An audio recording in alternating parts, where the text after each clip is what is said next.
Donc on continue. Ce que je vais faire maintenant, on va se connecter à notre base de données et on va check si cet ancien password est bel et bien donc juste, ok? C'est-à-dire good game, ok? Donc ici connect est égal MySQL, donc connect. Donc on va se connecter à notre base de données, donc localhost. Ici c'est root et il n'y a pas de password. On va rajouter ici or die, on va afficher une erreur, ok? Donc si on ne peut pas se connecter à notre base de données, donc on va arrêter tout le code qui va suivre, ok? Et on va sélectionner notre base de données MySQL select db, ok? Elle s'appelle PHP login. Et je vais démarrer ici une requête SQL query est égal MySQL query et on va dire select star from users.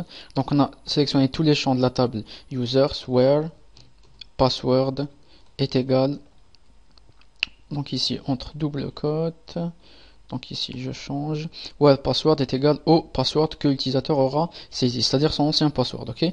Donc ici pour ne pas changer n'importe quel password, c'est-à-dire pour ne pas sélectionner n'importe quel password, il faut sélectionner le password qui va avec le username, c'est-à-dire le pod, ok? Donc ici, on va rajouter un petit truc, on va dire ici, on va créer une variable, on va l'appeler users, on va dire username, donc username, donc est égal $_ session du username, ok?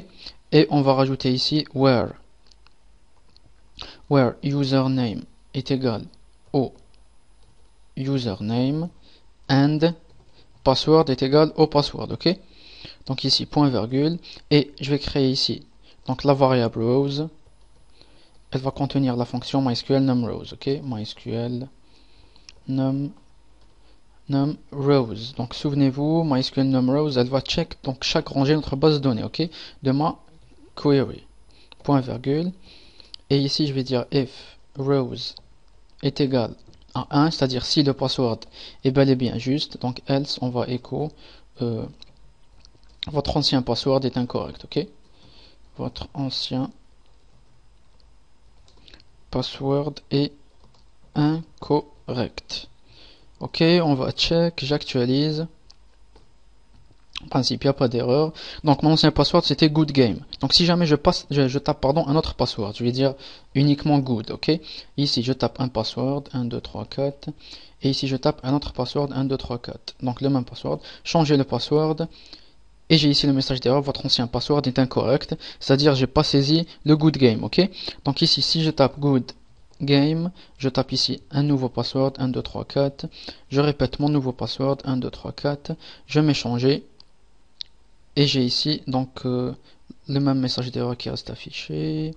Ah ok, donc n'oubliez pas que notre password a été crypté en MD5. Donc ce qu'on va rajouter ici, on va rajouter ici password est égal MD5 de mon password, ok? Donc ça explique tout.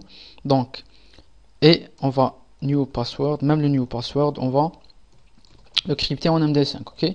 Pour l'enregistrer dans notre base de données password. New password est égal MD5 new password, ok? Donc ici, on actualise. Donc ici, je tape good game. Ici, je tape un password, 1, 2, 3, 4. Donc 1, 2, 3, 4. Et ici, je répète 1, 2, 3, 4.